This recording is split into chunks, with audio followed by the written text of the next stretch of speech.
I created my company because I remembered my days as a principal being so frustrated that I was so busy every day in the management of my building that I was struggling to support my teachers instructional. I am nervous and excited and honored and petrified and thrilled and all the emotions when it just goes to show their stupidity, because we don't need to teach kids to memorize facts. We need to teach kids to think, but they're still thinking back then. And I get so tired of it. I watch it and it exhausts me. Or the next news story where this principal's being filleted because they actually made a decision. And I know that. There's so many incredible professions out there in the world, and many that make lots more money than a teacher. But there is no field in the world that not a single human being doesn't cross through except educators. I have a gift to teach. And so many of you that are watching this right now do too. And that's what led us to where we are today.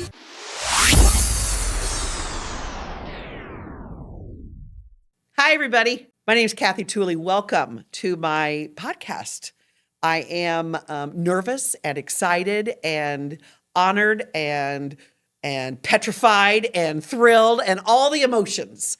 It's been a long time coming, which I'll talk about here in just a minute. But I really want to take this episode to just kind of tell you who I am and specifically what the purpose of this series for the podcast is. So for those of you that are new to my YouTube channel or to me, as I said, my name is Cathy Tooley. I have built my life in education.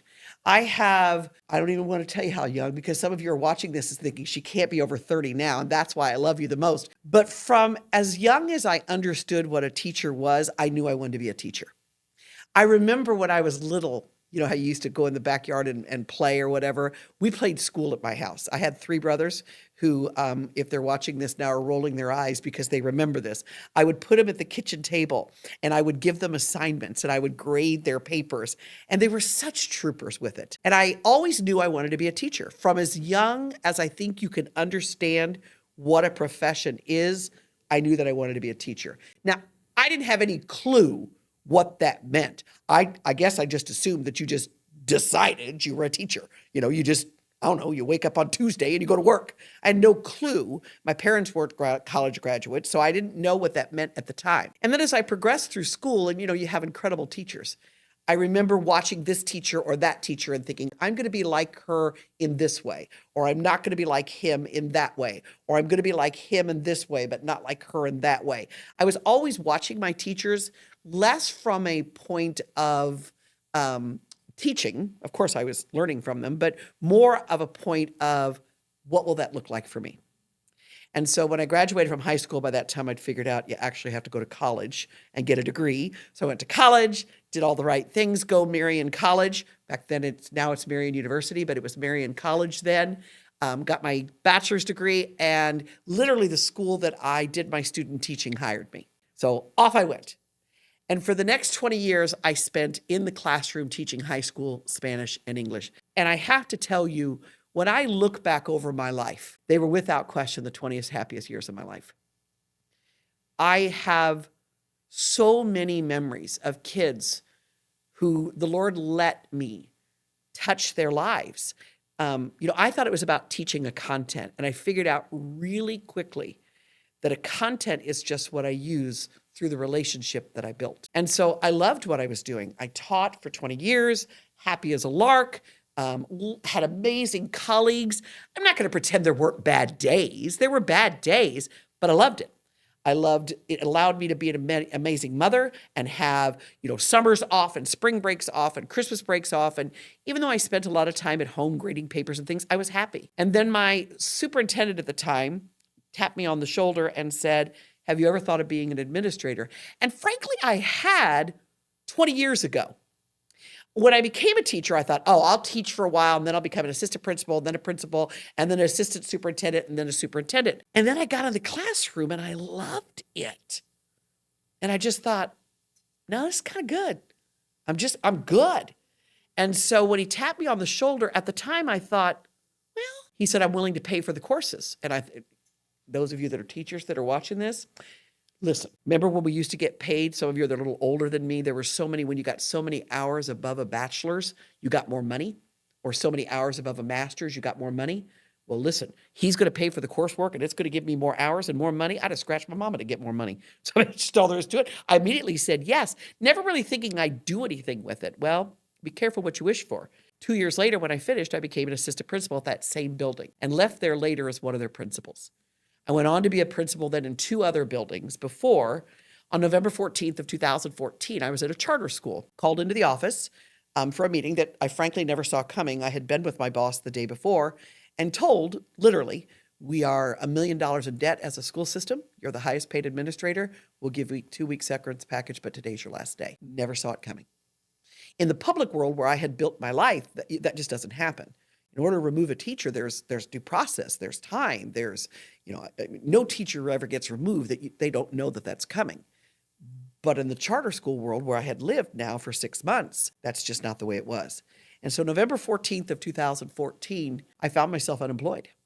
And those of you that are watching this, that are educators, understand what I'm about to say. And those of you that are watching it that are not educators, let me explain something. In education, unlike any field, we have an open door when you can get a job, and then when the school year starts, the door closes for teachers. That doesn't mean that there isn't an occasional random situation. But overall, schools do their hiring over the summer. And once schools start, we're in place. So in November, I'm pretty much done until the following school year. And so Tools for Success was born. I created my company because I remembered my days as a principal being so frustrated that I was so busy every day in the management of my building that I was struggling to support my teachers instructionally. I didn't have time to get into the classroom. The days ticked away. The moments before I knew it were gone. I can remember each day going to school thinking, today's going to be that day that I'm going to get in my teacher's classroom because I've hired that new teacher and they need support, or I've got this teacher over here whose classroom management just needs a little tweaking, or I've got this teacher over here that's a little timid, but if I could just work with them a little bit longer, I know I could make them stronger because they're a great teacher. I had so many great teachers. But then the morning would turn into lunchtime, turn into after lunchtime, and the bell would ring and they would leave. And I can remember day after day, week after week, getting in my car thinking, I'm going to lose that teacher if I don't go support them. I'm going to lose that teacher. And then sure enough, about spring, they would come to me and say, I'm going to go ahead and quit. I'm not going to come back next year. And I knew that a big part of that was my fault. I knew that at the end of the day, what we want as humans, we look for support. We look for someone to say, am I doing this right? Am I instructing students in a way that they can learn? Some people innately have that, but others have it. They just need a little coaching. And they rely on that from me, their principal. And I wasn't giving it to them. So I decided when I started the company, I remembered in my principal days looking for a me. I thought there's got to be a company out there that's doing that. Somebody surely thought about this. And what I found is there were a lot of companies out there that did what they called professional development, but it's what I call PD in a box. They sell you those webinars where you sit there and you listen to this webinar that's pre-recorded or whatever. And come on, teachers, you and I both know what we do when we listen to a webinar.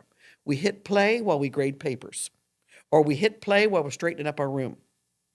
I wanted to go in person to our schools and work with teachers, one-on-one, face-to-face, skin to skin, be in their classrooms, see what they were doing, support what they were doing, because I knew that would change things. And so on November of 2014, I decided that I could leave education and be part of this disheartened, disillusioned, disgruntled educators that walk away each and every day, or I could be part of the solution.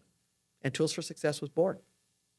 I have a scripture that I remember then that I lived through this company today.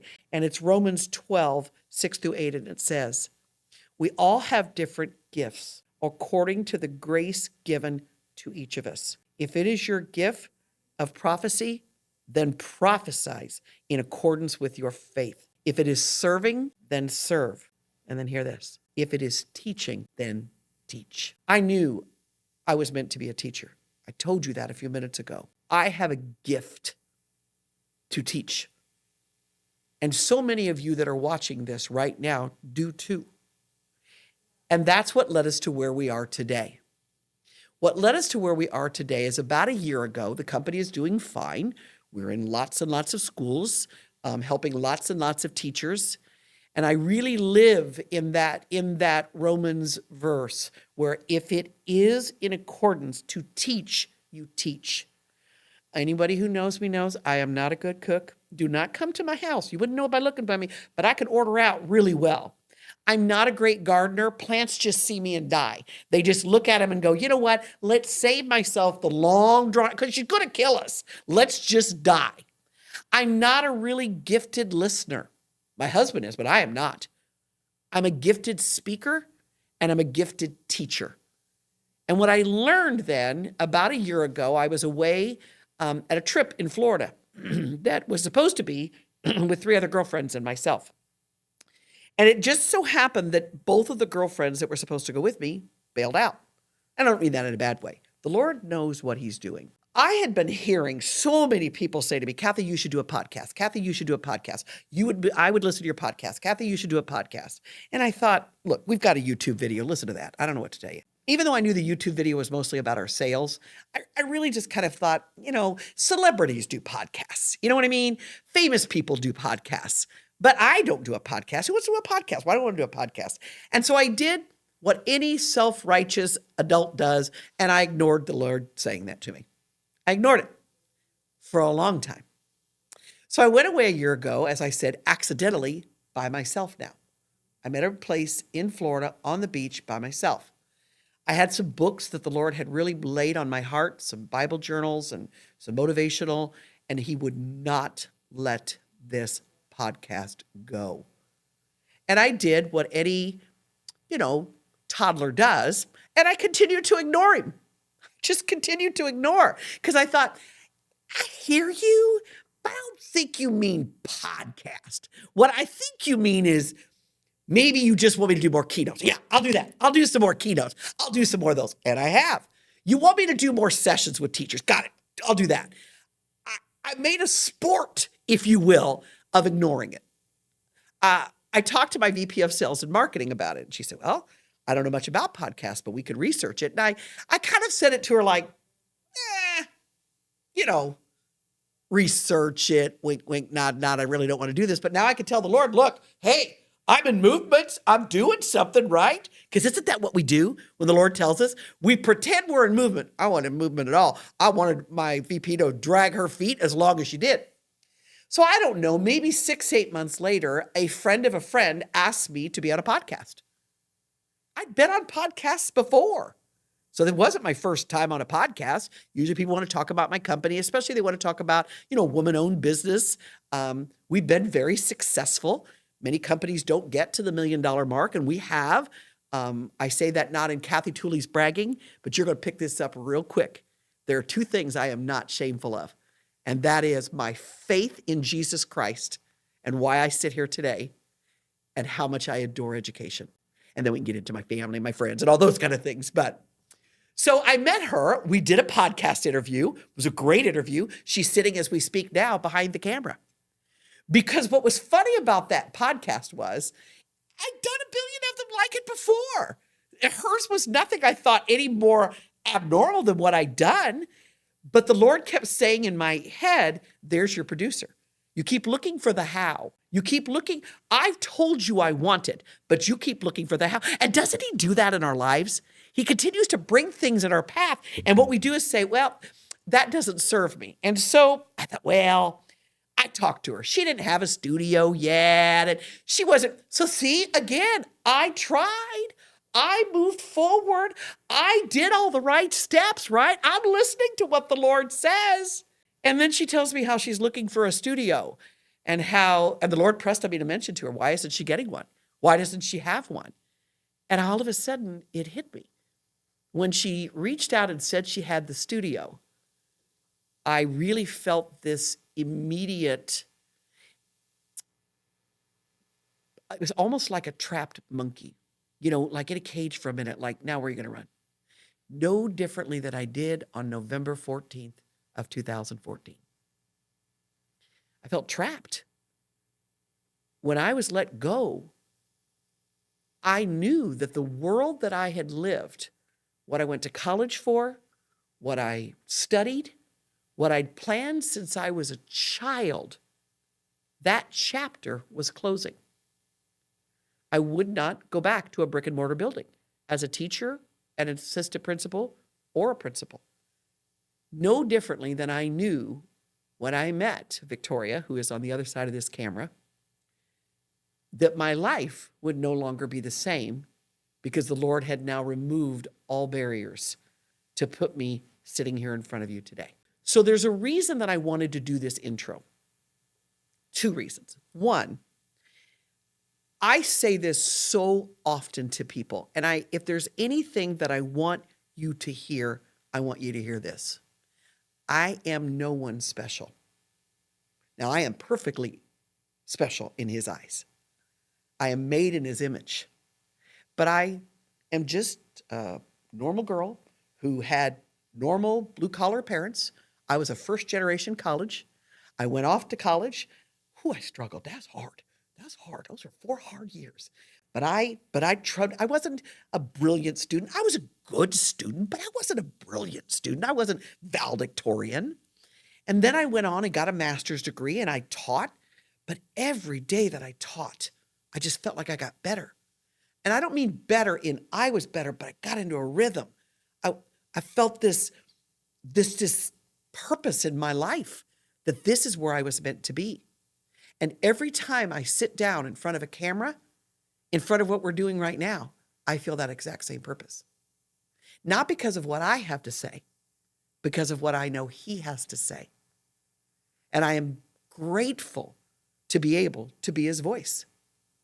And so the intention of this podcast is this. I have spent now 40 years in education. I know I started when I was 4. That's what some of you are thinking. I know I was 4. Actually, I was 3.5, but we're not going to get there. Started teaching when I was 6. But anyway, I have spent my life in this career. And I am so sick and tired of other people telling us who we are. I'm tired of it. I'm tired of the news stories. I'm tired of the just those little quips out there about teachers aren't doing this and teachers aren't doing that. And if teachers just did this, or the late night talk show things, who shove microphones in kids' faces or people's faces and make fun that they can't quote who the Secretary of State is. I don't know that I know. Or who the 8th president was. When it just goes to show their stupidity, because we don't need to teach kids to memorize facts. We need to teach kids to think. But they're still thinking back then. And I get so tired of it. I watch it and it exhausts me. Or the next news story where this principal's being filleted because they actually made a decision. And I know that because I've been tonight's top news story more than once. And I remember watching those thinking there is a reason. This isn't trashing the news. They have a job to do too. But pay attention when they say tonight's top news story is. And I remember or talking about this teacher, and I'm not also going to pretend that there aren't bad teachers out there that have done bad things. There are, but that is not my profession. That is not my profession. That is not the profession that I have spent my life in. And so I decided that God gave me a voice, and I'm going to use that voice. I'm going to use that voice in this podcast. This podcast is intended to tell anyone who listens who we are as educators. Sometimes that may not be pretty. But the first series we're going to do that the Lord pressed on my heart is called The Ripple Effect of a Teacher.